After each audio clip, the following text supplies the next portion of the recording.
approprié cette année?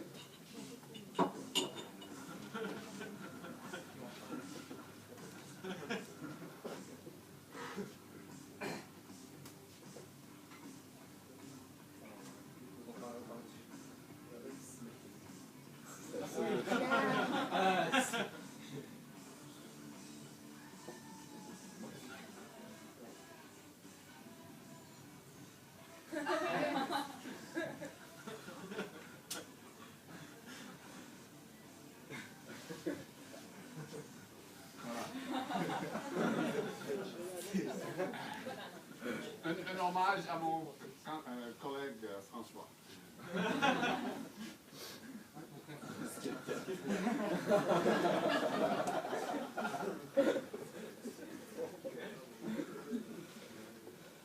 Avec ça, voilà. Je ne sais pas comment régler l'éclairage ici. Yeah, ça va? Ouais. Okido. Il y a toutes sortes de démonstrations qu'on peut faire en physique et au cours de cours, j'en ai fait quelques-unes, mais il reste un certain nombre que je n'ai pas eu le temps de faire ou qui sont un peu bizarres. Et donc j'ai décidé de mettre tout ça dans une seule présentation. Et je les ai groupés un peu selon des sujets logiques. Et on commence avec l'équilibre statique. Et là, on se rappelle avoir vu dans le cours le cube et le cylindre. Et on se rappelle que si le diamètre de cylindre est plus grand que celle du cube, on trouve un équilibre statique. L'équilibre statique appliqué à tout ça, on a fait des calculs, mais sous-entendu, c'est que le centre de gravité, le centre de masse, si tu traces une ligne vers le bas, directement verticale, que le centre de masse est supporté. Et donc, ça, on peut illustrer. C'est ici un bloc. Pour un bloc comme ça, le centre de masse est au centre, est au milieu. Donc, j'ai attaché simplement une flèche qui tourne et qui indique où le centre de masse doit être supporté. Et si je place ça sur une petite pente,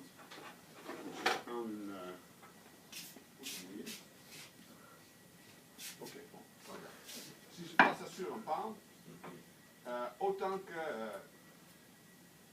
le centre de masse est supporté, il ne tombera pas. Donc si je le place comme ça, par exemple, je peux basculer, basculer, basculer, tant que la flèche pointe au coin ici. Dès que je dépasse ce point-là, il tombe. Donc c'est sous-entendu que vous connaissiez ça déjà, avant qu'on a fait le truc avec le cube, n'est-ce pas? Et ce truc est utilisé, le truc avec le cube est utilisé commercialement aussi, parce que tu peux acheter des petits jouets comme ça.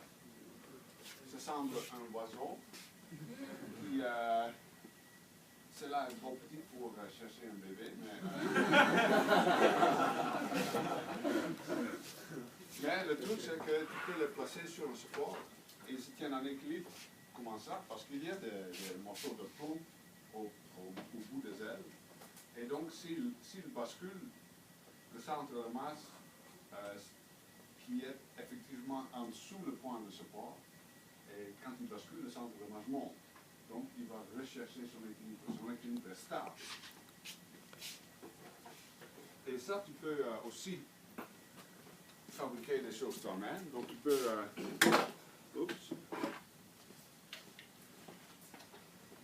fabriquer des choses qui semblent un peu bizarres. J'ai ici un morceau, un marteau. Et le marteau, je peux tenir dans ça. Comment ça fonctionne encore? Oui, comme ça. Donc je peux, si tout va bien. Ouvrez la lumière. Comment ça fonctionne encore?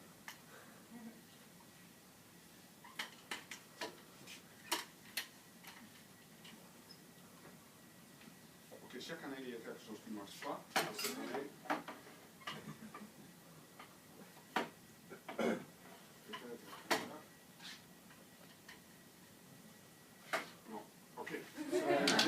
année, rater quelque chose, je vais réfléchir et revenir avec ça plus tard. Pour l'instant, ça ne marche pas. Mais ce qui marche, ici le marteau ne marche pas, le clou fonctionne. Pour moi, le clou, ça fonctionne. Tu ouvres des lumières. Comment ça? La lumière.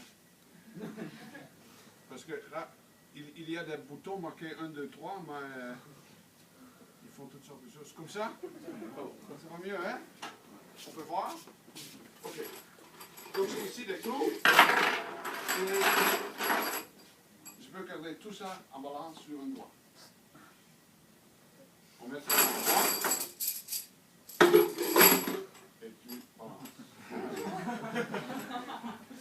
Non, il y a un autre truc. Tu places une clou comme ça. Puis les autres, tu passes de façon symétrique.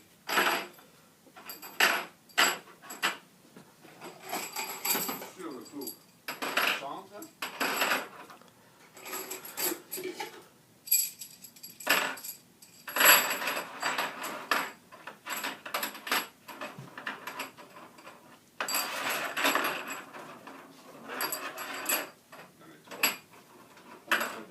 Et là, ça va se tenir comme ça. Et si je teins, trop rapide.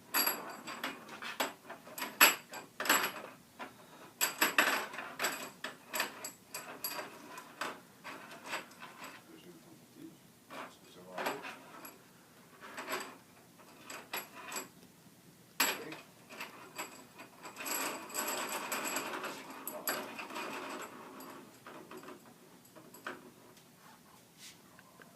Voilà. Donc j'ai maintenant 14, 16 clous qui se tiennent avec l'équilibre sur le droit. Grâce au même principe, le centre de la masse monte quand toute cette structure bascule. Et il y a un autre exemple. Ça c'est comme le bloc avec la flèche. Cette bouchon est en fait relativement stable. Je dois chercher tout un grand angle avant que le bouchon tombe. Et là, tu peux combiner ça avec un peu de dynamique, parce que quand il tombe et quand il tourne en rond, il a tendance de une fois sur 3, finir debout. 1, 2, 1. Voilà, presque. Voilà, 4. Okay. Donc ça, tu peux, en quelques jours, c'est le dîner Noël, et au dîner Noël, tu peux tes parents vont chercher une bouteille de vin, ils cherchent le bouchon. Quand ils vendent encore de vin avec le bouchon, parce que c'est tout devenu des... Là, tu peux dire, ah, je peux te montrer un truc, voilà, une seule fois, ça fonctionne.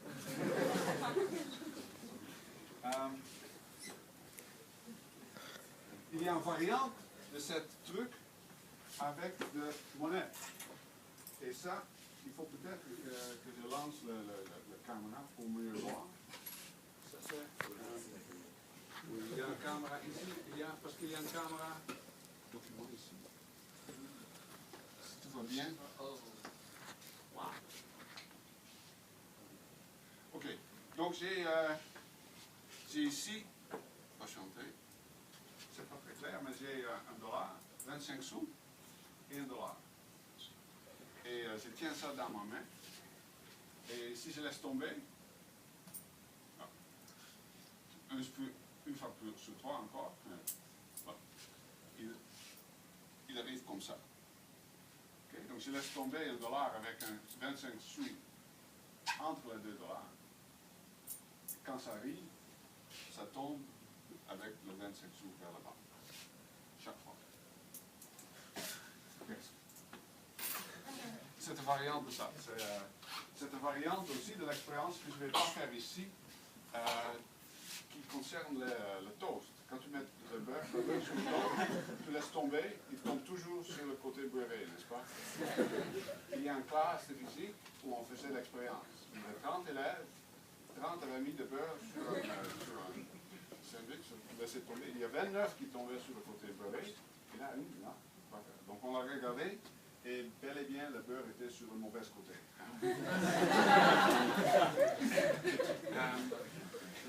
Voilà. Là, il y a une séquence. Si je retourne maintenant au livre.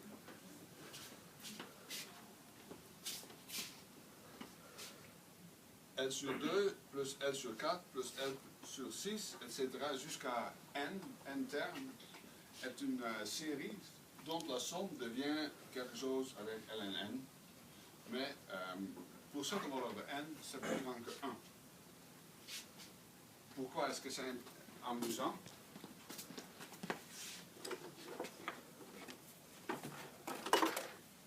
C'est amusant parce que si je place un morceau de matériel sur une table et je veux qu'il ne tombe pas, il faut que le centre de masse est encore supporté par la table.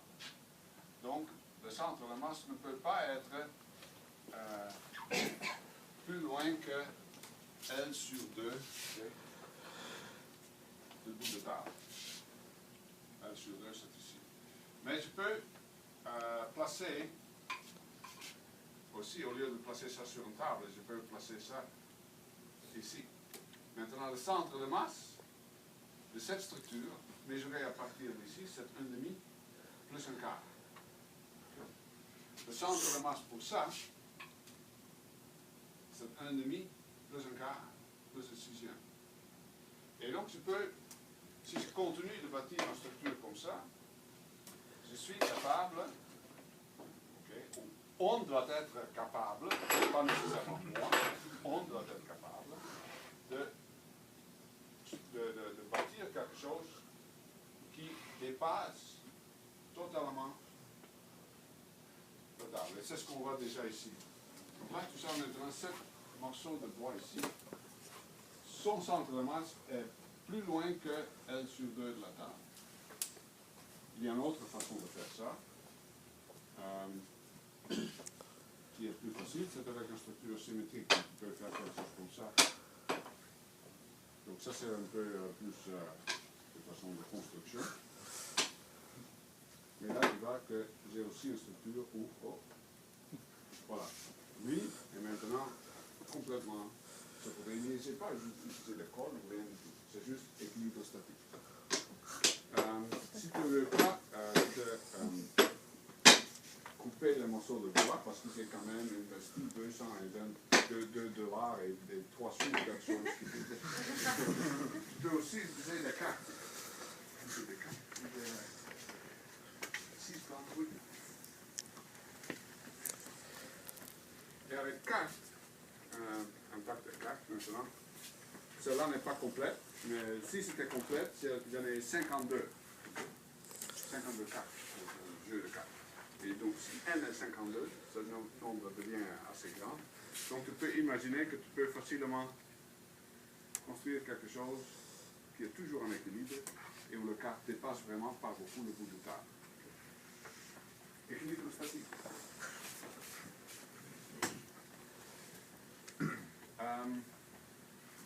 La force actionnelle.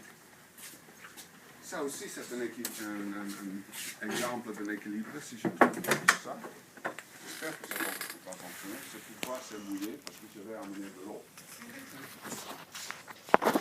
Il y a une petite aquarium ici. J'espère que j'ai assez de l'eau. Non, c'est pas beaucoup. C'est peut-être dû amener un peu plus. Si je trempe, oui, est-ce que c'est assez pour c'est pas assez. Excuse-moi. Ok, j'ai besoin d'un aquarium plus grand. Mais qu'est-ce que ça va faire? Tu sais que si je place cette tige sur une surface plate, il est horizontal. Si je le flotte dans l'eau, il va aussi flotter horizontalement. S'il flotte et je tire un côté, maintenant, est-ce qu'il va se déplacer sideways? Et la réponse est non. Parce que la force gravitationnelle est purement verticale. La force d'Archimède sur la partie sous l'eau est purement verticale.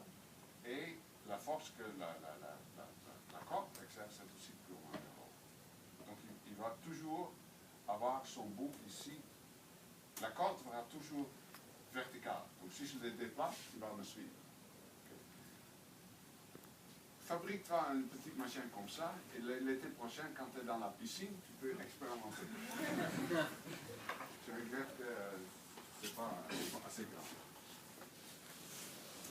Et un dernier exemple d'un équilibre statique. Là, j'ai vraiment dû travailler fort parce que j'ai réalisé mardi que j'avais besoin d'une bouteille vide.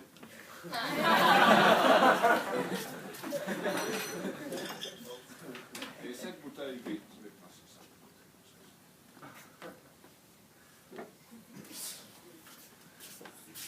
Sur la bouteille vide, je peux balancer un anneau. Et l'anneau, cet anneau, c'est presque parfaitement rond. C'est que il y a une soudure ici et ça brise un peu la forme idéale. Mais si c'est idéalement rond, en principe, en haut ici, il y a un point qui est horizontal. Donc je peux prendre maintenant un stylo et placer le stylo aussi à l'équilibre. Okay. C'est joli, hein? Maintenant, ça c'est un équilibre statique. Et si je brise l'équilibre, le stylo va tomber. Et comme il est par-dessus la bouteille, il va en principe tomber dans la bouteille. Donc tu vas vérifier maintenant. Est-ce que ça tu peux faire avec n'importe quelle taille d'anneau?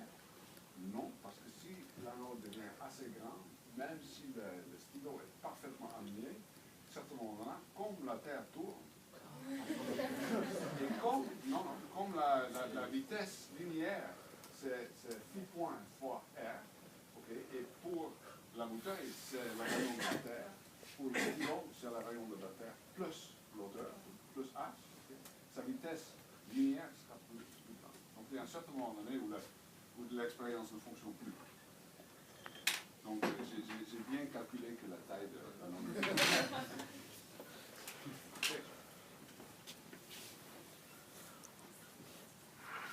Chute libre, oui, chute libre, sujet favori. Démonstration de chute libre. Ah, ok. C'est facile. C'est bon. Pour la chute libre, on sait que la vitesse avec la boule tombe à chaque intervalle de temps égal, il va dépasser une longueur qui se comporte au carré.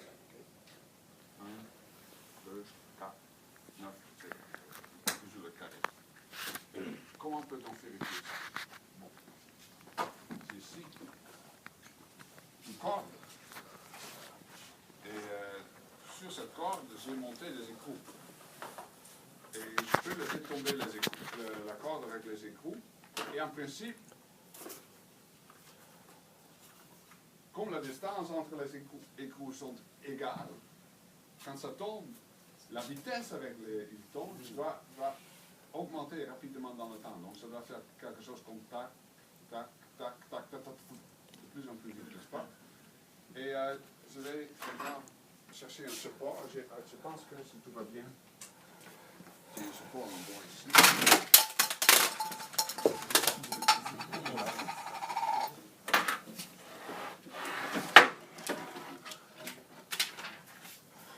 J'ai une petite plateforme en bois ici pour que ça fasse du bruit.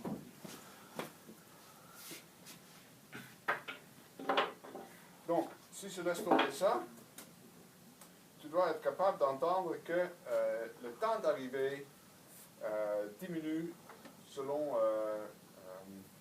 t carré, ou de L au carré. Voilà. Il faut que je monte pour le premier intervalle aussi est correct. Tout le monde est prêt?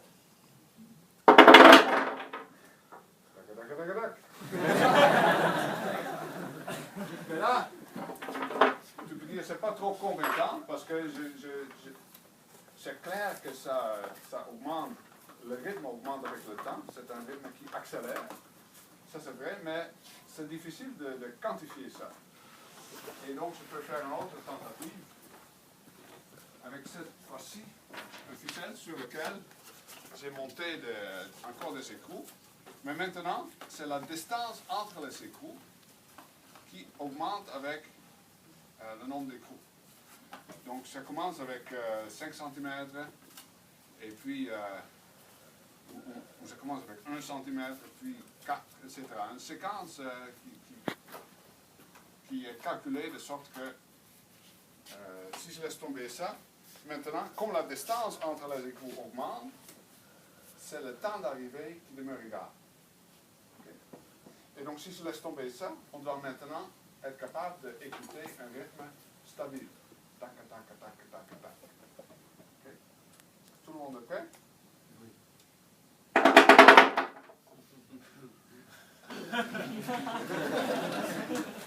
Oui, hein? C'est quelque chose? J'aime ce type de démonstration parce que c'est très simple. N'est-ce pas? J'ai même réparé quelquefois parce que la t-shirt est usée, donc...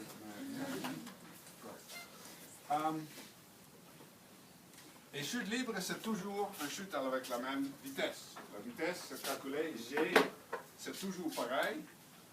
Et tu ne peux pas jouer avec G, c'est ce qu'on a dit. Donc on va voir si tu ne peux pas faire une démonstration de ça. Donc je l'ai amené ici.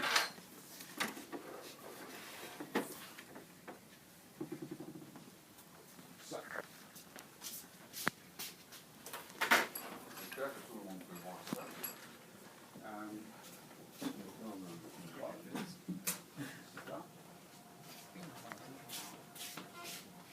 J'ai ici un simple morceau de bois sur lequel j'ai monté un petit coupole, morceau de plastique.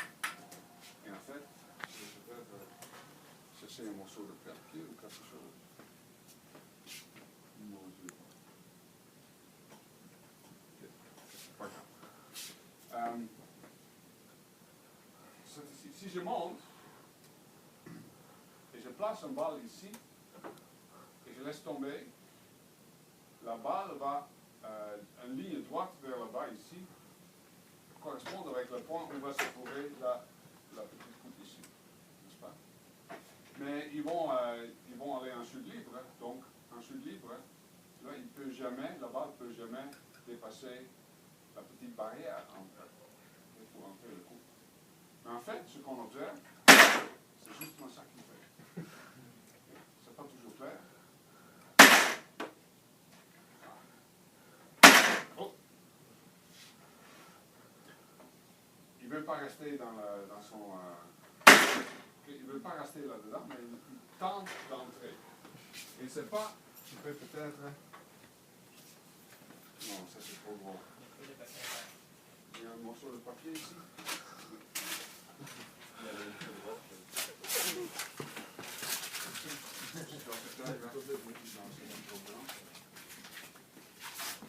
C'est juste pour amortir un peu le mouvement.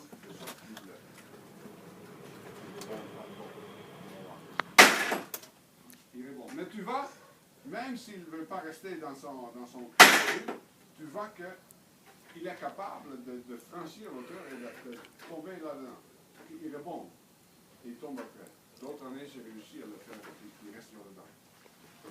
Comment c'est possible? Parce que ça implique que la planche ici tombe plus vite que la balle. Et si les deux tombent à la même vitesse, il va se comporter comme ça. C'est visiblement pas ça qu'il fait. Il tente vraiment d'entrer dans le sport. Comment est-ce que c'est possible? Quelqu'un a une idée?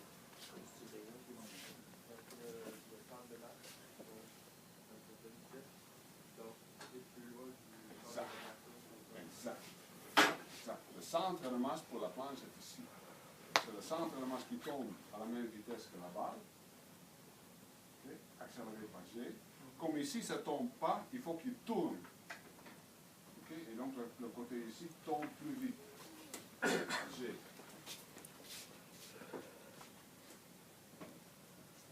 Mais c'est aussi un bidule qui tombe plus... Oh, c'est dommage que j'ai détruit le papier ici parce que c'est des papiers très spécial. C'est des papiers anti-gravité. Des papiers anti-gravité parce que j'ai ici un tube et un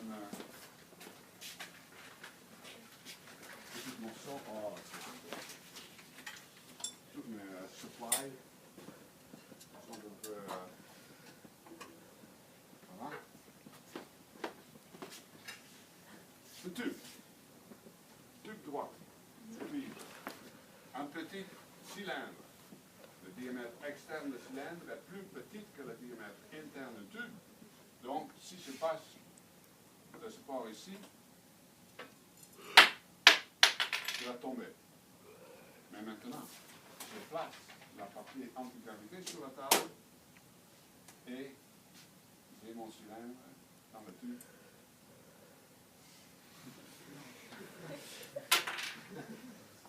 Okay. Donc je le fais ici. Il tombe. Je le fais ici.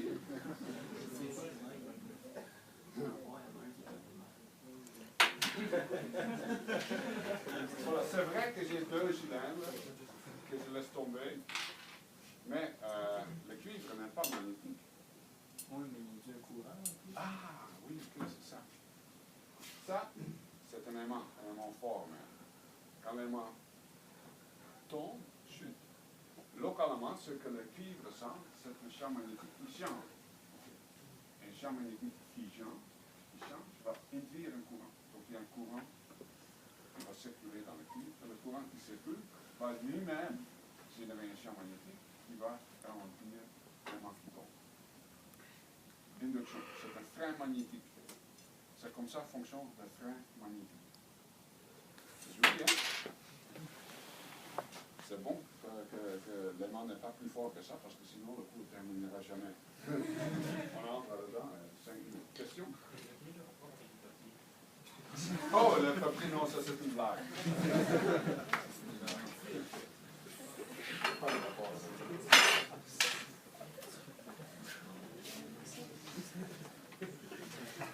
Ok, une autre chute libre. J'ai un slinky ici. Ok, un slinky. Et un balle de golf. Je laisse tomber de même hauteur. Et pour la balle de golf, la densité est plus élevée. Donc elle est même moins affectée par la résistance de l'air, n'est-ce pas? Donc est-ce qu'on s'attend que la balle de golf va tomber en premier? Non? T'as raison. Ok? Encore?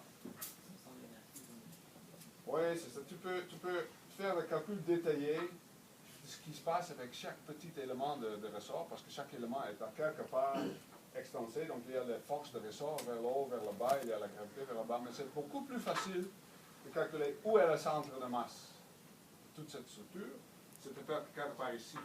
Donc si je laisse tomber les deux en même temps, et la balle de golf commence à la même hauteur, ils vont tomber en même temps. Très simple. J'ai considéré pour l'instant de créer une question d'examen qui traite ça. Non? Ça nécessite un intégral sur la longueur de... Ok. L'encre,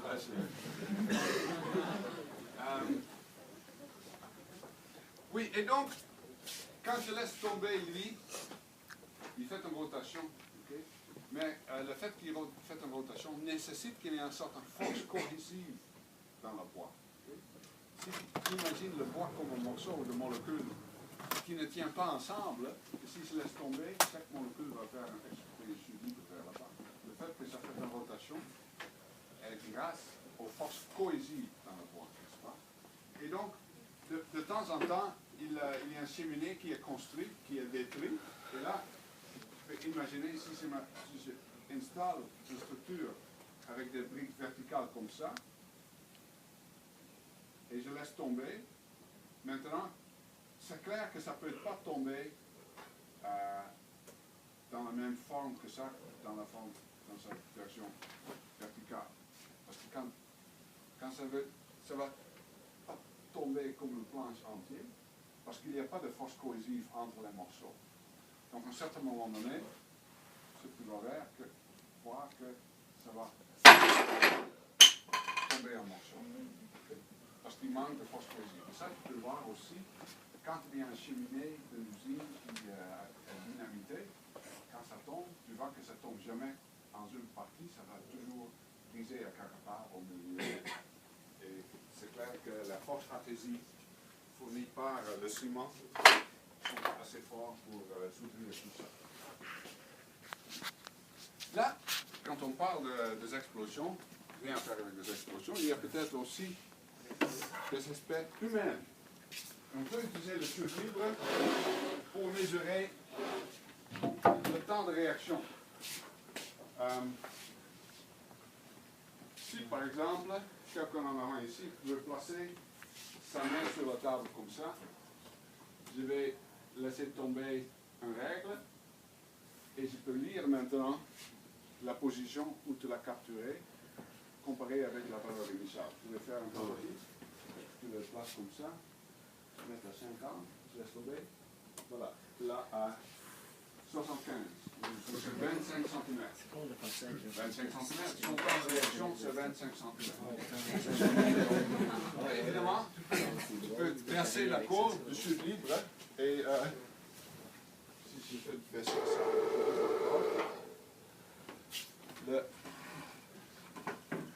si la distance est 25 cm, le temps de réaction était donc un peu plus que 200 millisecondes. Si on l'exprime en millisecondes, c'est pas si pire. Et tu peux utiliser ce truc pour faire ça avec de l'argent. Parce que si tu fais ça avec de l'argent,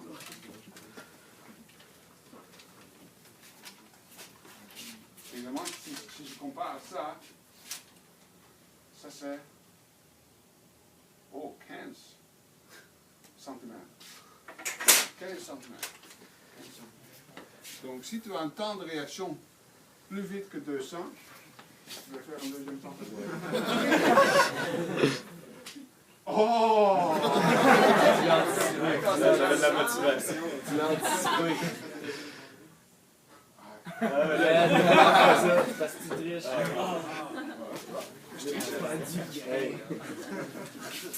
Le gars, c'est ça.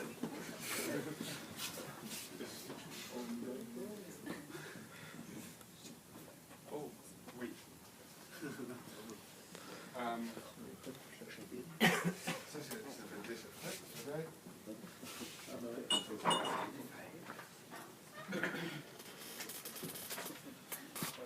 J'ai déjà fait la démonstration de deux objets blancs qui tombent.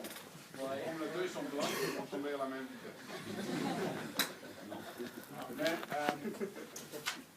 Mais si je prends la feuille de papier et je l'écrase de sorte que ça devient presque aussi petit qu'une balle de golf, maintenant même si la densité n'est pas parfaite, il va tomber à peu près à la même vitesse.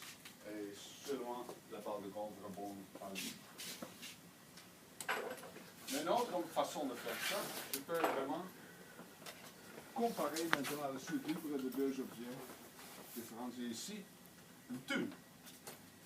Et le tube est rempli de l'air. Et tu penses. Et dans le tube, il y a un petit morceau de caoutchouc vert et une petite plume de vaseau. Et donc si je laisse tourner rapidement, comme ça, tu vois que, ça colle. Ça c'est malheureux que ça colle. Ça c'est vraiment... Oui, c'est électricité statique. C'est malheureux parce que je vais évacuer la tube. Okay. Maintenant, ok.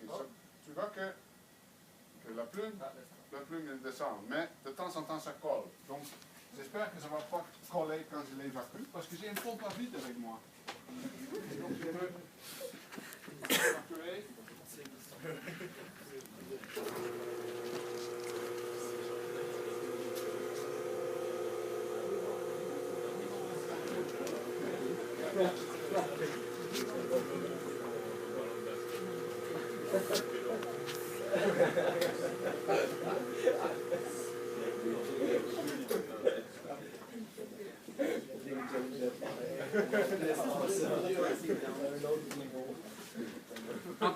En principe, j'ai évacué maintenant la tube.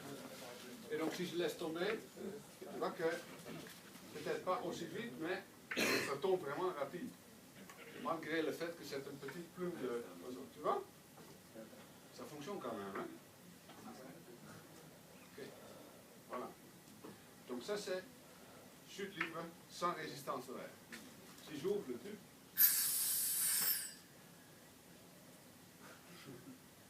tout est revenu à normal. Ça colle. colle même. Mais bon, tu vois, chute libre sans résistance solaire.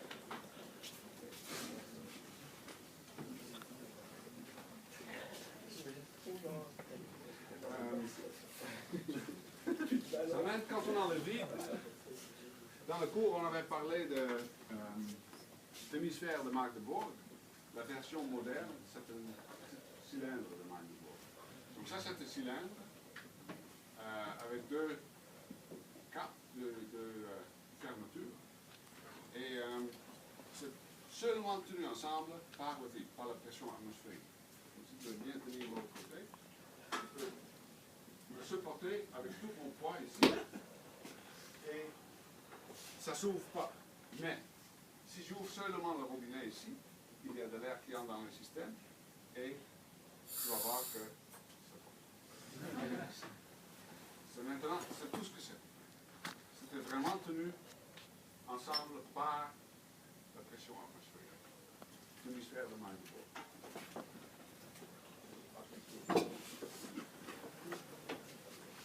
Intermezzo, j'ai un autre movie, un autre film, si je le trouve. Je veux vraiment. Ça c'est.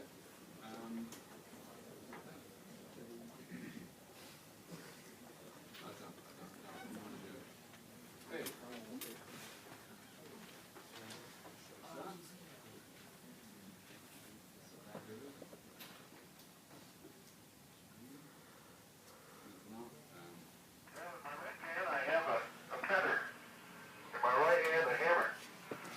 One of the reasons we got here today was because of a gentleman named Galileo a long time ago who made a rather significant discovery about falling objects in gravity fields.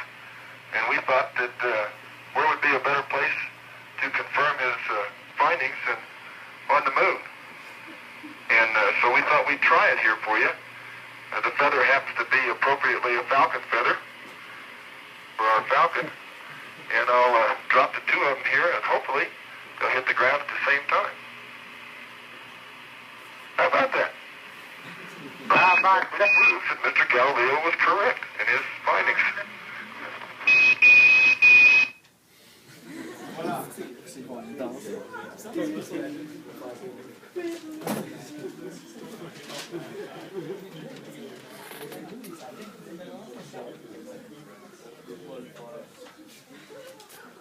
Voilà, moi je me rappelle.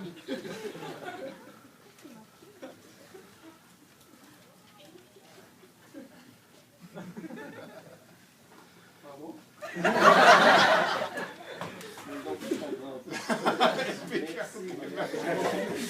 Merci beaucoup. Mais c'est pas encore terminé, c'est pas encore terminé. Est-ce que ça dérange si je continue un peu? Parce qu'on a la salle pour 2 heures. Oui. Et il n'y a pas de colloque aujourd'hui. Donc je pas terminé, mais j'apprécie beaucoup le message. Oui, donc. Merci, vous êtes coupé. Ça c'est bien apprécié.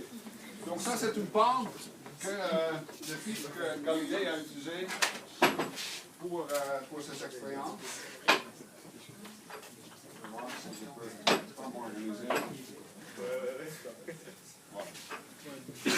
Et là, Galiléo avait pensé que je vais étudier le chute libre, mais chute libre ça se passe beaucoup trop rapide. Et l'appareil Atwood n'existe pas encore. Et donc il faisait des expériences sur un pente, parce que sur un pente, ça roule et ça prend plus de temps. Donc on peut maintenant aussi comparer la vitesse avec laquelle roulent toutes sortes d'objets. Par exemple, ici un cylindre en bois, en cuivre, en acier et en aluminium. Donc, ce sont des cylindres solides, donc sont tous homogènes, mais ils ont une masse différente et donc un rayon différent. Est-ce qu'ils vont descendre à la même vitesse? Non.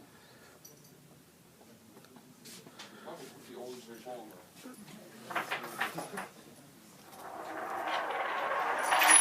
Bon, il y a des légères différences, mais grosso modo, c'est pareil. Okay?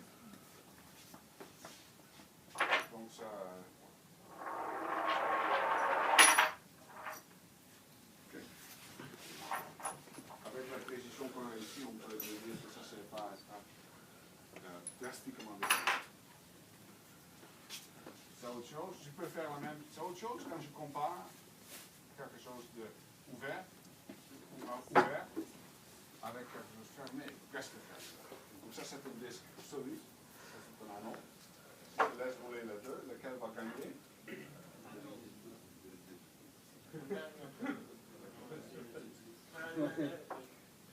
Le disque. Maintenant tu vois qu'il y a clairement différence, n'est-ce pas? C'est le disque qui est vraiment beaucoup plus rapide que l'anneau. Donc si tu veux étudier chute libre, tout ça c'est très confondant. Parce que pour chute libre, ça n'a pas cette différence. Il faut vraiment faire le calcul avec tenir compte de moments. Je peux aller plus loin, je peux aussi comparer par exemple ça. Ici j'ai un anneau et ici j'ai un objet sur lequel toute la masse est concentrée sur l'axe. Donc, lui, il va aller encore plus vite que le cylindre solide, n'est-ce pas?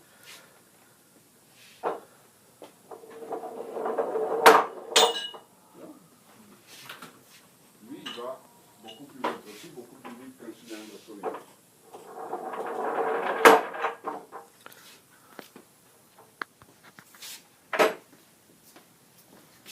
J'avais 2 autres années.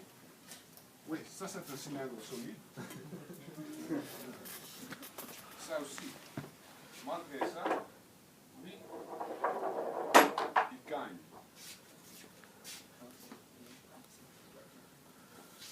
Parce que c'est pas solide.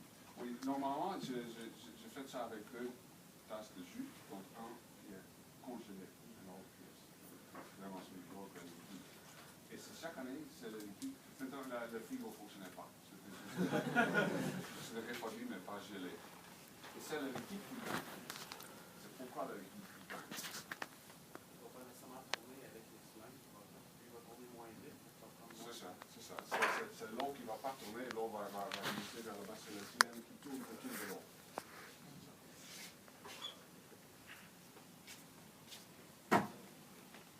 Et oui, chaque année j'ai fait une course entre deux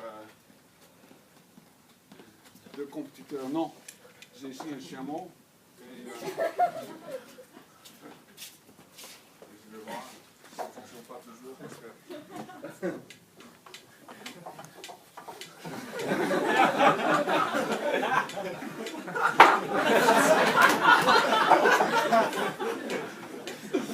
Le chameau, il est en train de regarder. Ouais. Oui, celle-là, je pense que c'est... Ah. Oh, le cerveau, il est vraiment plus fort. Oh, attention. Oh, je sais pas. Excellent.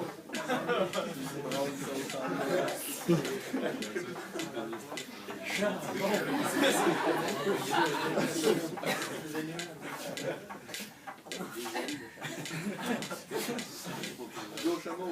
Bon, c'est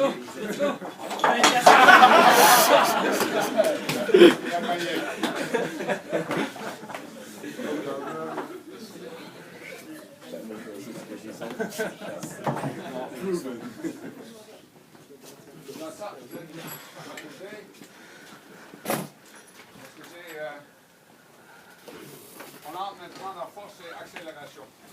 J'ai amené avec moi un accéléromètre. L'accéléromètre, tu peux amener avec toi dans le métro ici. Il faut le tenir vraiment purement vertical. Et donc, si je suis accéléré dans cette direction-là avec 1G, lui, il va faire un angle de 45 degrés, n'est-ce pas? 1G. Il y a 1G gravitationnel vers le bas et 1G vers l'avant, relié avec le repère non inertiel. Si le métro accélère avec 1G, il ne va pas accélérer avec 1G, je peux te garantir ça. Et là, donc, tu peux calculer l'angle, j'ai calibré ici le ciel. Donc, si je me place ici et je commence à accélérer, en principe, je dois être capable de me déplacer et de mesurer mon accélération. Donc, je ne peux pas maintenir ça très longtemps parce que le trajectoire n'est pas très long. Mais cet accéléromètre, il fonctionne. Il fonctionne, mais il y a un défaut. Son défaut, c'est qu'il indique l'accélération vers l'arrière quand j'accélère vers l'avant. N'est-ce pas? Donc j'ai créé un autre. Ça c'est l'équivalent de ballon de hélium dans une voiture. Et ça c'est simplement un petit morceau de bouchon suspendu dans l'eau. Et lui, si j'accélère dans cette direction-là, le bouchon va vers l'avant. N'est-ce pas? Okay. Parce que l'eau est plus dense que le liège.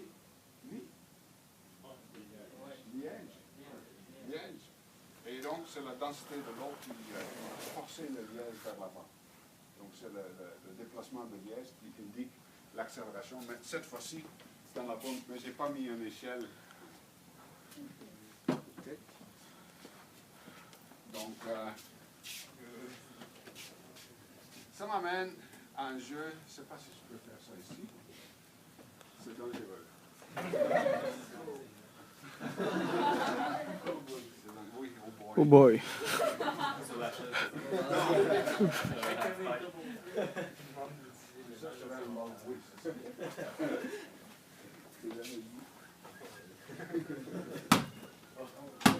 En principe, je ne sais pas qui ça va fonctionner, mais en principe, si j'ai réussi à m'installer sur le skateboard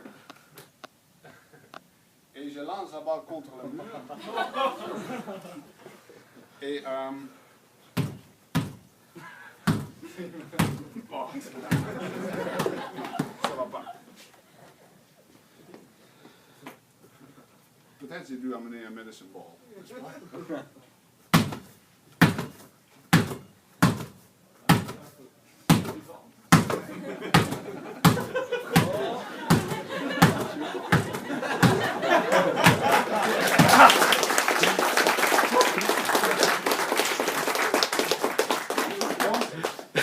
Pour moi, les balles de baseball, de basketball sont toujours associées avec une répulsion.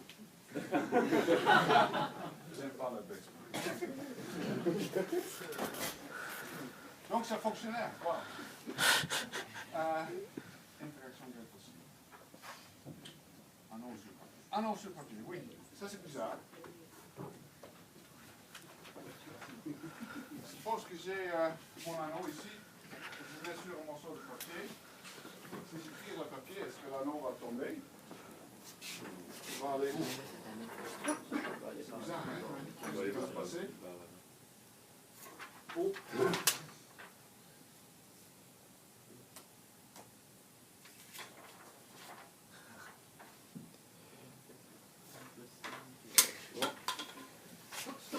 Ok, en principe, tu penses que si je le place comme ça, c'est clair, si je tire le papier, il va faire une translation. Mais maintenant, comme c'est un anneau, il va faire un... C'est pas une journal ici. Oh.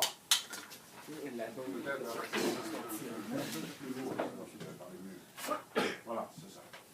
Lui, il va aller plus.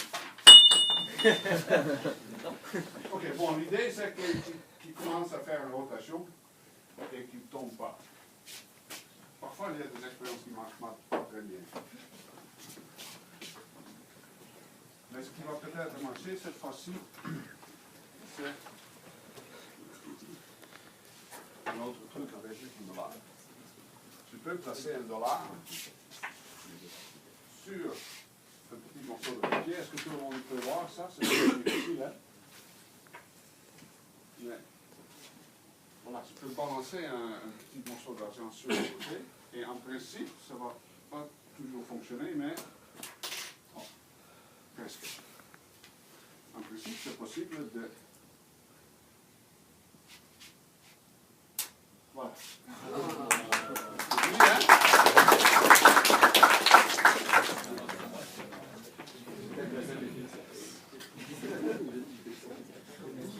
Ça, c'est un exemple. Pourquoi c'est relié avec le cours de mécanique classique? Parce que la force nécessaire pour basculer le dollar est plus grand que, à la même vitesse que le papier qui bouge, ok? C'est évidemment le papier est accéléré rapidement. Donc pour accélérer la monnaie rapidement, ça prend une grande force. Et la force est limitée par la force de friction, n'est-ce pas? Et donc il y a d'autres trucs qui sont reliés avec ça. Par exemple, ici, une collection de livres sur la physique. Et le livre que je veux chercher, c'est toujours en bas de pile. C'est jamais celui en haut. Et je suis paresseux. C'est mieux être paresseux que fatigué. Ça. Okay. Pourquoi ça fonctionne? Ça fonctionne parce que pour accélérer les 3 livres en haut à la même accélération que le livre en bas, il faut une grande force. Okay. Une grande accélération nécessite une grande force. Et la force est limitée par la friction. Donc, si j'essaie rapide, je vais continuer de répéter cette même expérience. Tu peux te servir du même principe sur la toilette. C'est très important parce que il y a ici, depuis quelques années, des rouleaux de papier toilette immenses dans la toilette. Et si tu tires, le rouleau commence à tourner. Donc pour le faire tourner, il faut l'accélérer. Okay? Et si tu fais ça lentement, ça va. Mais si tu veux accélérer rapidement, le papier va briser le morceau. Parce que maintenant, la force cohésive dans le papier n'est pas assez forte pour faire accélérer tout le rouleau. Donc, dans la toilette ici, soyez prudent, doucement, jusqu'à ta assez, et là, tu vas aller rapidement. Et comme ça, tu as besoin d'une seule main. Et tu vas toujours avoir succès dans la toilette. Donc, tu as suivi un cours de mécanique quantique classique. Qu'est-ce que tu as appris? Comment aller à la toilette.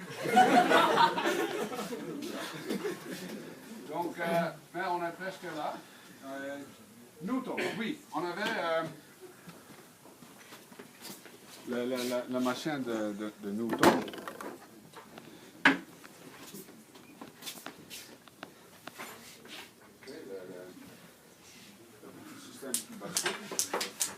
Et je me suis dit,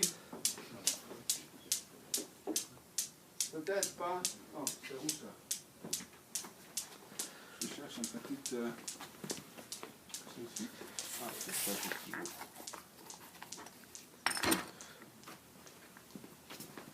Peut-être pas ajouter une autre petite balle additionnelle.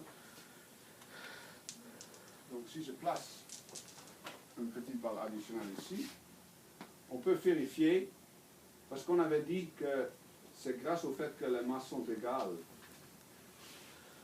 et les collisions sont élastiques que ça monte à la même hauteur. Donc si je mets une balle plus petite, est-ce que la balle va monter à la même hauteur aussi? Non, tu vois? Visiblement, il y a cette fois-ci, il y avait 2 balles qui montent en même temps. Donc si je fais comme ça, ce n'est pas la petite balle qui lui seul va monter, mais il y a cette fois-ci 2 balles qui vont monter, avec des vitesses différentes pour atteindre des hauteurs différentes, de sorte que toujours la somme de là. Okay? Voilà. C'est clairement 2 qui montent, pas une seule. Okay? Donc ça c'est le berceau de Newton modifié. Je peux aussi, si je me permets, si je trouve mon balle. Ah, ça c'est une balle de plomb qui n'est pas la balle de plomb qui n'est pas aussi dure que l'acier en haut. Et comme c'est pas aussi dur que l'acier et c'est très lourd, premièrement la collision ne sera pas élastique et deuxièmement tu vas voir que comme c'est pas élastique ça va s'arrêter beaucoup plus vite. Donc si je compare ça avec les gros balles de destruction qu'on a vues dans l'annonce publicitaire au début, il va y avoir un certain trucage dans le film là parce que ça Là, il y a une balle qui rebondit, je pense. C'est une petite balle. Oui. En principe, c'est possible. Oh. si le port est habile. Voilà, c'est ça. Donc il rebondit une fois, deux fois, trois fois et il sort. Voilà. Oh. C'est joli, hein? Oh, pardon. Il faut bien viser. C'est le fameux 1 sur 3. J'ai une question avec le pendule de Newton. D'ordinaire, on a toujours 5 balles, et donc, lorsqu'on en envoie une, l'autre rebondit de manière mais si on avait par exemple 10 000, de sorte que vous pensez que C'est pas quasi instantané. Ça va avec la vitesse de son. La vitesse de son dans le métal. Ah, d'accord. Okay? Et la vitesse de son dépend de densité. Donc si je fais ça avec de la boule d'uranium, ça va aller plus vite. Et il existe des étoiles de neutrons qui sont tellement denses qu'en principe la vitesse de son dépasse la vitesse lumière. Et ça c'est le problème. Donc, voilà. Oh, merci. Ok. Oh oui, ça c'est drôle. J'ai ramené ça avec la balle de volley. Parce que la balle de volley et la balle de golf, je faisais le truc avec la repère, n'est-ce pas? Question? Pour la Super Bowl, la balle qui est au moins 5 pas qu'on puisse faire Ah, parce que c'est pas un masse ponctuel. Un masse ponctuel, il va continuer comme ça. Mais la balle, après la première collision, il va faire une rotation. Et donc, quand il touche la deuxième surface, il le touche avec une rotation et une direction. Donc, c'est comme tu joues avec un effet quand tu joues au billard. le diamètre de la balle va avoir un impact sur quel angle de tolérance. Je présume. Je n'ai pas fait le test avec d'autres. Donc, ok. Ça, on a fait la démonstration que la balle de golf va monter plus haut que le point de départ. Mais je me suis dit, avec 3 balles, ça sera encore mieux. Donc quand je le fais comme ça, en principe, oui, on va voir.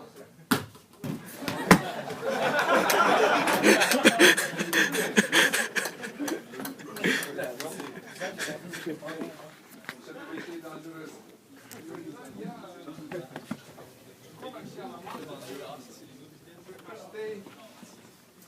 Merci. Tu peux acheter des bidules qui font ça. Ça, c'est des bidules. Par contre, 1, 2, 3. Donc, il y a 3 qui sont montés sur une tige et qui ne peuvent pas sortir de cette tige. Et la 4e, elle libre à se déplacer. Donc ça, si je laisse tomber, ça même de notre léger, seulement 10 cm ou 20 cm, ça va assez pour vraiment lancer la petite balle pour le bon moteur. Voilà. Quand ils vendent ça, ils te donnent 2 petits projectiles comme ça. Ça se perd facilement.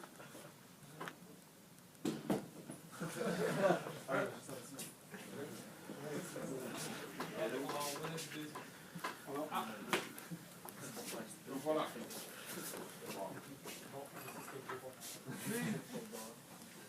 Ok, je vais répéter une expérience que j'ai déjà faite, parce que je l'aime beaucoup. Qui veut tenir le papier. Collision élastique. Collision élastique. Mais pas complètement élastique. Il y a un petit peu d'énergie qui est perdue à chaque collision. Cette énergie perdue va chauffer les atomes près du point de contact. En principe, tu peux mettre un thermomètre dans de l'armure, le thermomètre va briser, donc on utilise le papier. Le papier qui indique que si oui ou non tu as déplacé la température ou le papier brûle. Tu peux même sentir le papier brûler. Un thermomètre, voilà.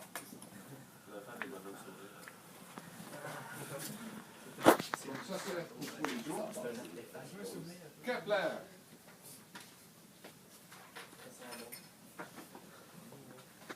pour Kepler, je vais amener ça.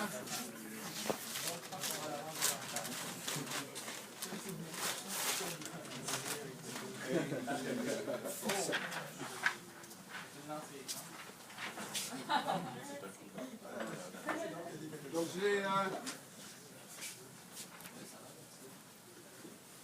d'abord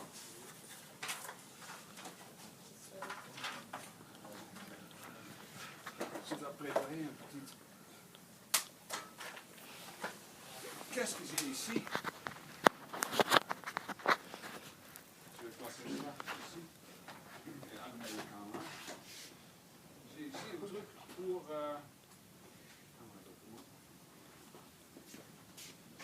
pour tracer une ellipse. C'est quoi un cercle? Un cercle, c'est la collection de points avec une distance égale à un point central. C'est quoi une ellipse? C'est la collection de points avec une distance égale à 2 points. 2 points égales. Donc comment tu fais ça? Avec un morceau de 17, une corde. Parce que j'ai 2 points ici, et la corde a une longueur constante. Et donc si je place un stylo à l'intérieur ici, et je... Oh. La prochaine fois, je vais amener un stylo qui fonctionne.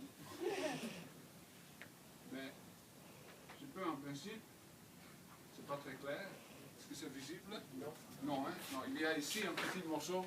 En fait, comme ça, tu traces une ellipse. Si le stylo fonctionne.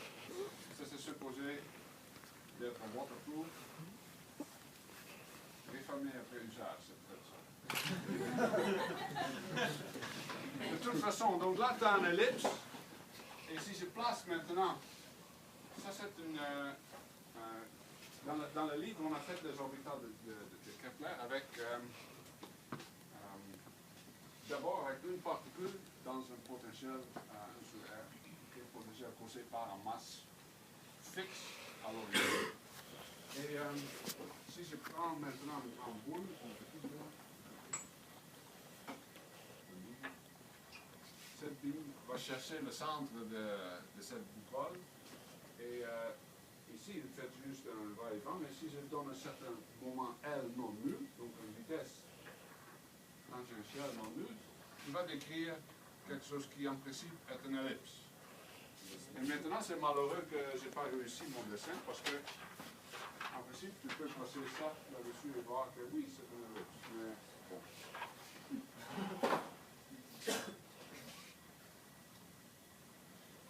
Le problème avec cette démonstration, c'est que ce n'est pas vraiment une ellipse parce que ce n'est pas une masse ponctuelle qui tourne. C'est une bille qui roule.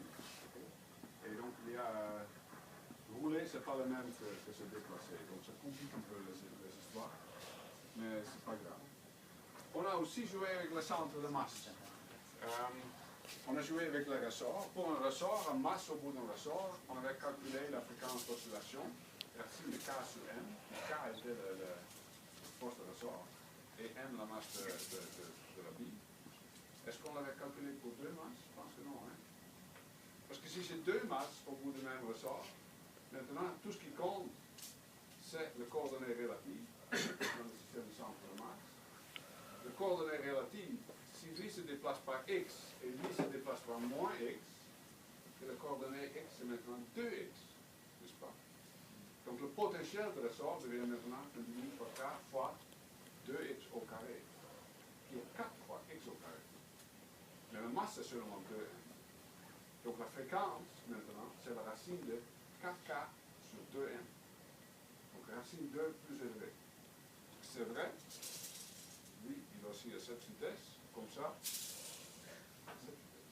Ok? Je peux aussi faire en version verticale. Si je fais verticale, tu vois que si je libère, il va mais le centre de la masse va faire monter et descendre comme sublim. N'est-ce pas? Tu vois? Sublim au centre de la masse.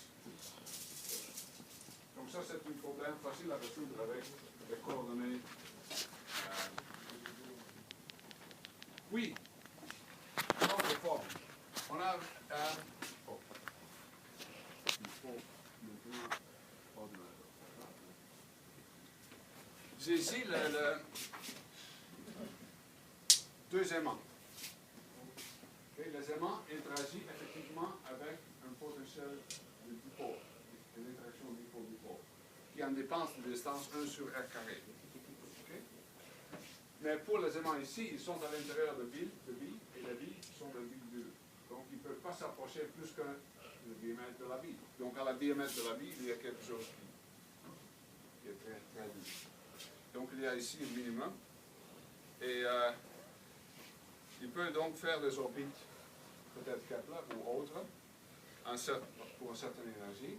Mais s'il dissipe d'énergie, s'ils collisionnent, et à chaque collision, ils vont chercher, ils vont finalement s'arrêter à la position d'équilibre. C'est exactement ça ce qui se produit. Donc j'ai ici deux aimants. Si je les lance dans les airs, si tout va bien, oh, pardon.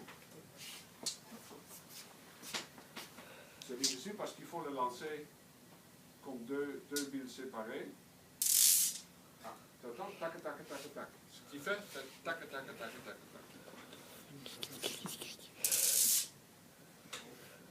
Oh. Ça, tu peux acheter sur Internet. Oh. Je n'ai donc pas de cours comment lancer. Clic, clic. Rotation. Rotation. Ah, ça c'est amusant. Rotation. J'ai ici une plateforme qui est spéciale parce qu'il peut tourner. Oh! J'ai ici ça. Donc si je me donne une petite quantité un petit moment d'inertie et j'approche, je vais aller tourner plus vite, plus lent, plus vite, plus lent. Oh, déjà. Mais il y a autre chose que tu peux faire. Tu peux aussi avoir un roue qui tourne au gyroscope. Donc malheureusement, on n'a pas eu beaucoup de temps dans le cours de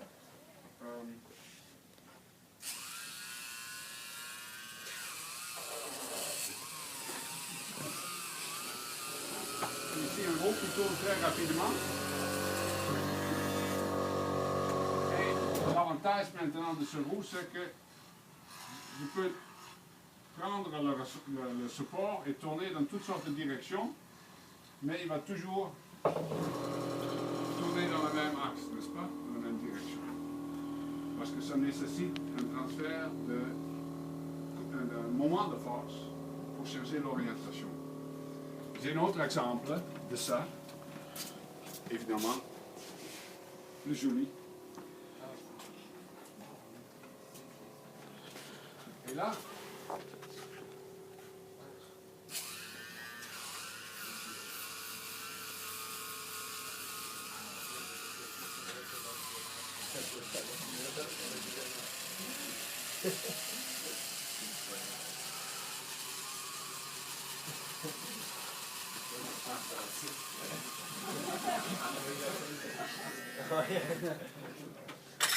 voilà, j'ai ici la roue et maintenant je peux le tenir avec la corde comme ça. Et ce qui est amusant maintenant, c'est que par gravité, il y a maintenant une force exercée vers le bas, mais il y a ce porté ici, donc il y a un couple non nul. Mais le couple, la force pointe vers la droite, donc le couple pointe vers l'avant. Donc c'est ça qui fait de sorte qu'il fait une précession au lieu de seulement changer de direction. Maintenant, si je m'installe ici sur mon plateforme rotative, le jeu change, parce que maintenant, moi je peux absorber la quantité de moments cinétiques perdus par le roue si je change son orientation.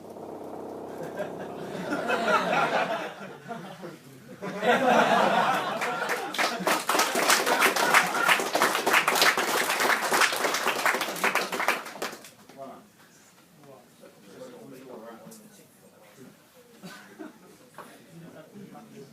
Quand moi j'étais étudiant aux Pays-Bas, j'avais un prof de physique qui faisait cette démonstration, mais qui est tombé et brisé une fois. Le métier est dangereux. Tu peux aussi utiliser ce même effet, mais ici c'est inversé. Et il y a ici un support qui s'appelle Powerball. Et il y a un cylindre à l'intérieur, quelque chose à l'intérieur qui se tourne. Et si je tourne, avec une corde, je peux le lancer. Et maintenant, je peux forcer, par forcer une précession, je peux utiliser la précession pour accélérer la vitesse de rotation. Et donc, il y a un expert dans la salle qui est mieux que moi avec ça. Mais tu peux en principe utiliser maintenant la précession forcée pour accélérer la balle. Et ici, il y a un petit système à induction qui fournit de l'électricité en LED qui fait de jolies lumières. Et tu peux aussi démarrer un petit compteur, si je mets on, qui permet de compter la vitesse de rotation. Et moi, je ne vais pas beaucoup plus vite que 4000 rotations par minute. Je vais peut-être essayer.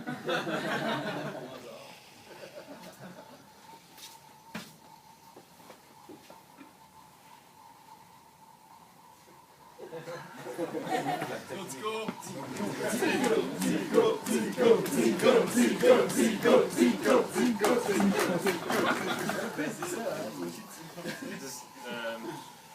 C'était 10 minutes.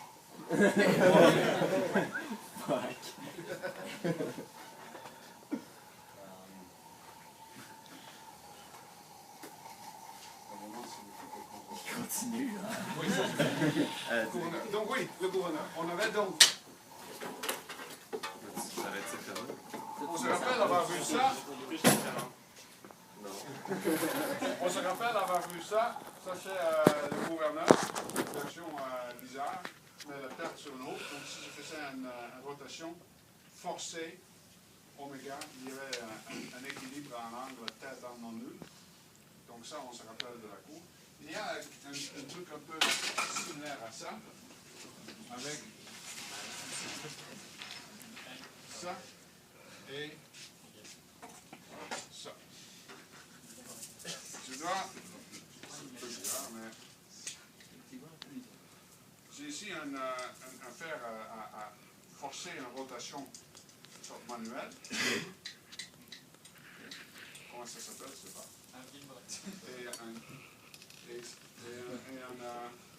Une chaîne. Les règles du chaîne. Je vais faire tourner. Si je tourne lentement, on va voir un phénomène bizarre qui se produit. Parce qu'au début, il fait quelque chose que, bon, on s'attend que c'est à peu près ça qu'il met. Après un certain temps, regarde, tiens, il fait le cercle. Ouais. Ça, c'est amusant, non? Ça marche. Il fait le cercle parfait. Et le centre de masse de cette chienne, maintenant, c'est plus haut que le centre de masse de même chien au repos. N'est-ce pas, chien? Voilà. Le prochain année, dans le cours en néerlandais, ok? Mais bon, c'est donc par les forces centrifuges qu'il cherche une forme de nanon. Voilà. Pas de même force qu'on a utilisée dans le cadre du gouvernement. Une belle scène. Ah oui, ça tombe bien que j'ai maintenant mon réservoir d'eau déjà rempli et que j'ai mon plateforme ici. Dans le cadre de marée, on avait parlé de surface potentielle. On a dit que la surface de l'eau n'est pas plate, c'est seulement plate localement. Mais sur une échelle plus grande, c'est courbé. Maintenant, j'ai une autre surface qui n'est plate, parce que si je place lui sur une plateforme rotative, et que je force une rotation, ok. Voilà, tu vas voir, tu vois? Et maintenant, la surface devient parabolique.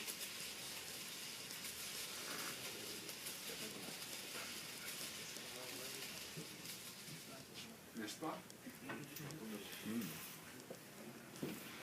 Parce que dans le repère de l'acarium, il y a une force il y a une accélération centripétale qui participe à l'équilibre de l'effort, comme on l'a vu dans le cadre de force de marée. C'est le même A qui prend vers le centre. Et dans ce cas-ci, ça donne cette surface équipotentielle parabolique. Tu peux faire une démonstration similaire avec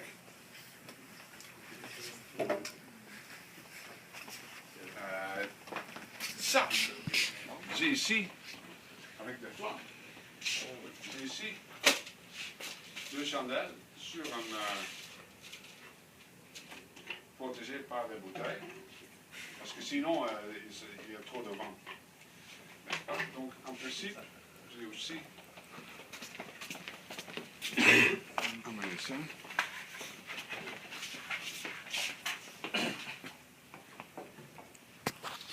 Vraiment rien qui fonctionne.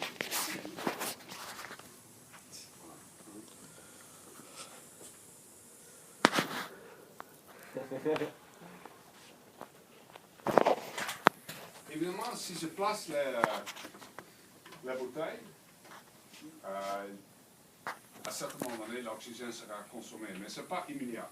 Okay?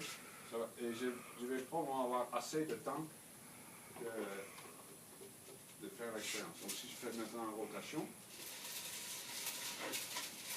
tu vas être capable de voir que la flamme se déforme et pointe vers l'intérieur. Okay? Okay?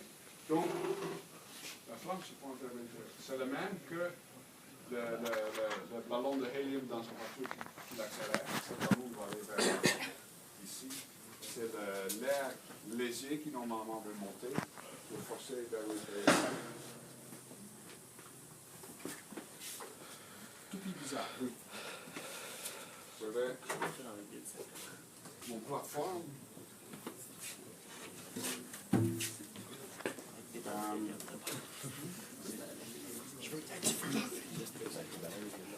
Ici, un toupie, c'est où mon toupie? Medicine ball.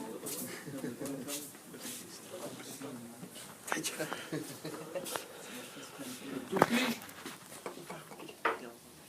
si je fais tourner,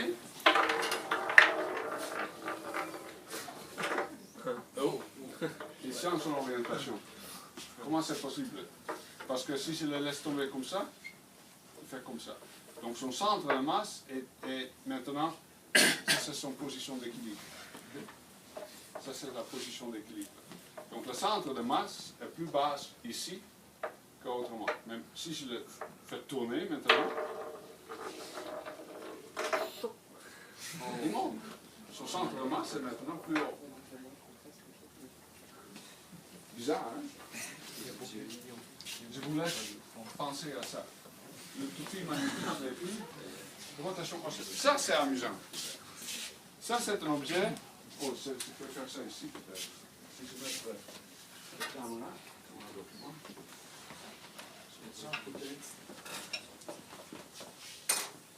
Tu vas voir ça? Okay. Ça, c'est un objet. Si je lui donne une vitesse rotationnelle, je donne une rotation, qu'est-ce qu'il fait? Il s'arrête et tourne dans l'autre sens. Si je tourne comme ça, pas de problème. Si je tourne comme ça, il dit non, non, je ne veux pas. Je vais tourner dans l'autre sens. Ce qui est étonnant, on a trouvé ça dans le site archéologique. Ce n'était pas en plastique, c'était en pierre. Mais on ne savait pas à quoi ça sert. Ça servait à rien. On a commencé à jouer avec. Ça faisait ça. C'est quoi le truc? Ce n'est pas une surface ellipsoïdale, c'est quelque chose de très asymétrique. Donc, le point de support n'est pas l'axe de rotation. Donc, si je le donne en rotation, l'axe de rotation n'est pas le point de support. Donc, il y a un couple exercé, un moment de force exercé. Okay? Et donc, il se met à osciller. Mais quand il oscille aussi, il va osciller sur une surface, sur une ligne de contact courbée. Et donc, l'oscillation aussi va provoquer un moment de force non nul, de sorte qu'il change son orientation de rotation. Pas sur une surface trop mais ça, Et j'ai aussi... Donc tout ça, c'est relié avec l'axe de rotation. Ça, c'est un objet 3D. Si tu as lu le chapitre 10, tu sais qu'il y a 3 axes de rotation indépendants, avec des moments d'inertie bien définis. Il y a un axe comme ça, un axe comme ça, un axe comme ça. Je peux calculer le moment d'inertie pour tous les 3 axes. Et pour les 2 extrêmes, il n'y a pas de problème. Donc si je fais la rotation comme ça, l'axe de rotation est stable. Donc si je lance, je ne vais jamais lancer exactement le bon axe. Mais un axe qu'on peut décaler de vrai axe de rotation. Mais ce n'est pas grave, il va chercher son équilibre. Donc il tourne. Le même est vrai pour cet axe-là. Donc si je tourne comme ça, entre guillemets, ça c'est un movie de Noël, Life of Brian. Je tourne comme ça. Mais le 3e axe, l'axe comme ça, est spécial. Pour cet axe, l'équilibre de rotation autour de cet axe n'est pas stable. En d'autres mots, la rotation devient branlante. Tu vois? Il ne fait pas comme ça. Lui, ça c'est simplement une rotation autour d'un axe. Lui, okay. Chapitre 10.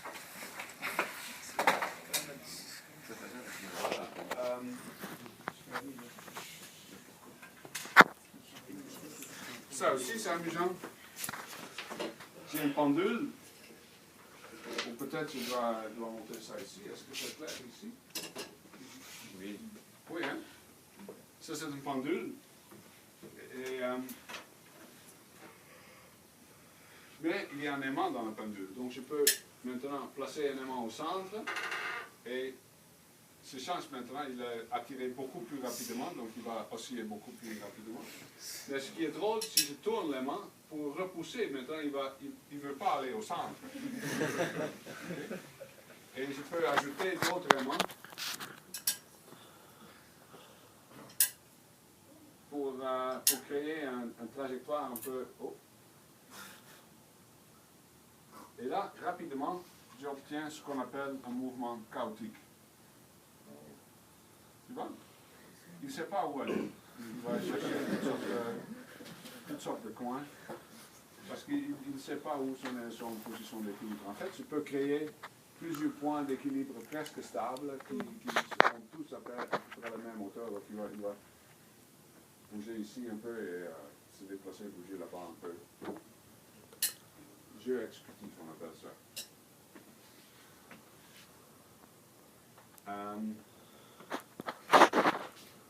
J'ai acheté un jour un autre objet que je vais montrer.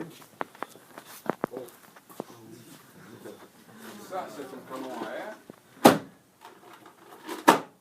C'est pas si on le sent, mais je peux peut-être me déplacer ici et viser l'écran.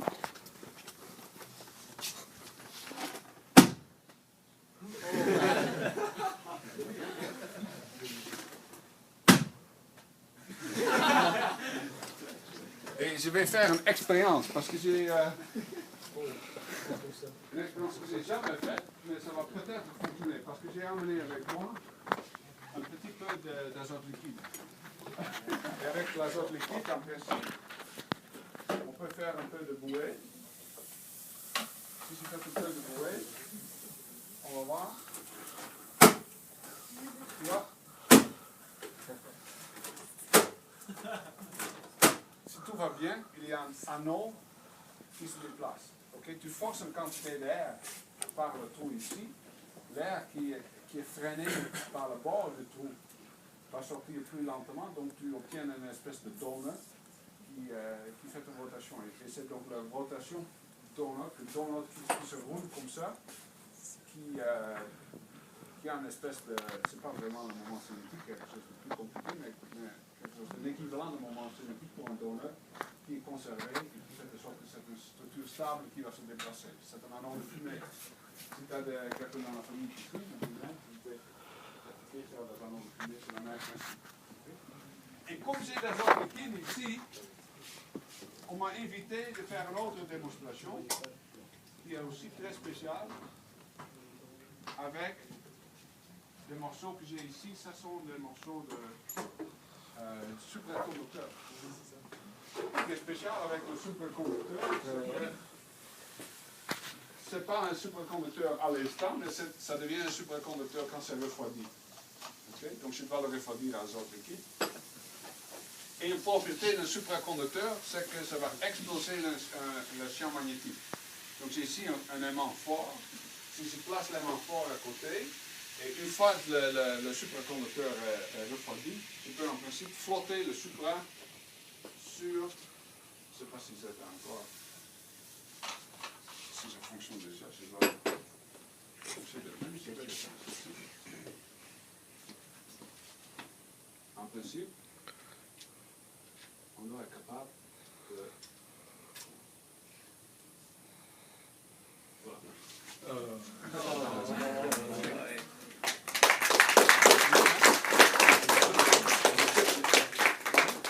Maintenant, il n'est plus assez froid, donc il a perdu sa propriété de superconductivité. Ça, tu ne peux pas faire avec un aimant. Okay? Un aimant, tu peux avoir des aimants qui se repoussent, mais il faut garder l'orientation. Si l'élément est libre, il va se réorienter et s'attirer. Tu sais, si tu joues avec quelques aimants, tu finis toujours avec un ensemble d'aimants collés ensemble. Mais lui, ça c'est un superconducteur qui va exploser le champ magnétique. Donc c'est comme un aimant qui est toujours, qui sont toujours de polarité opposée. Okay, il reste une seule dernière, non, deux démonstrations. Parce que ça j'avais fabriqué pour le cours, mais je n'ai pas eu le temps de démontrer ça, mais dans le cours il y avait des associations 2D. Donc pourquoi pas faire d'association 2D? Donc j'ai ici 4 ressorts, un masse au centre, donc je peux faire des associations purement verticales, je peux faire des associations purement horizontales, je peux aussi faire des associations verticales et horizontales, comme ça, mais tout ça c'est encore sur une ligne droite. On avait vu qu'on peut aussi avoir un déphasage entre l'oscillation horizontale et verticale. Pour le faire, je dois lancer une des deux oscillations avec une vitesse initiale 0 et l'autre avec une vitesse initiale non 0. Donc je dois jeter la masse vers la gauche ou vers la droite. Si je fais ça, je fais ça. Tu vois? Donc ça c'est le fameux déphasage qui donne tant de difficultés quand c'est en forme de formule. Mais quand tu le vois, c'est juste la formule, c'est donc une façon simple de décrire ce système simple. Il reste maintenant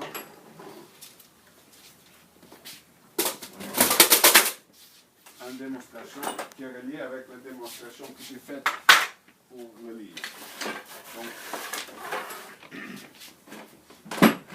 tu te rappelles que je suis capable de chercher un livre depuis en bas ici. Et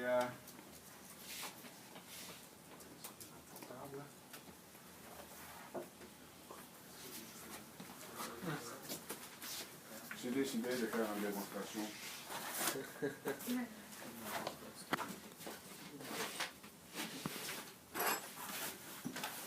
Quoi faire après le dîner? Donc pour ça,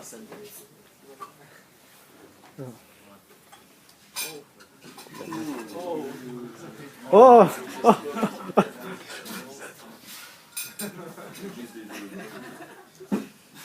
Okay. Toute dernière démonstration. Ouais, mais ça bouge. C'est le dîner Noël. T'as amusé tes parents avec le petit bouchon, avec l'argent qui tombe, etc. T'as raconté que tu sais maintenant aller à la toilette. Et il faut nettoyer la table. Comment faire? Moi, je peux chercher la nappe. Est-ce que ça fonctionne, tu penses?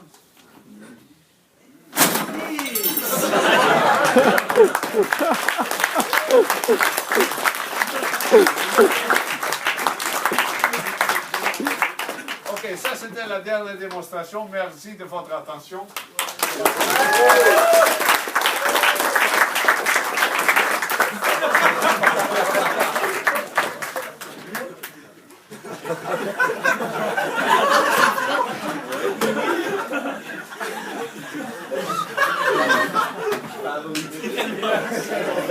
Full réussi. C'est bon le petit.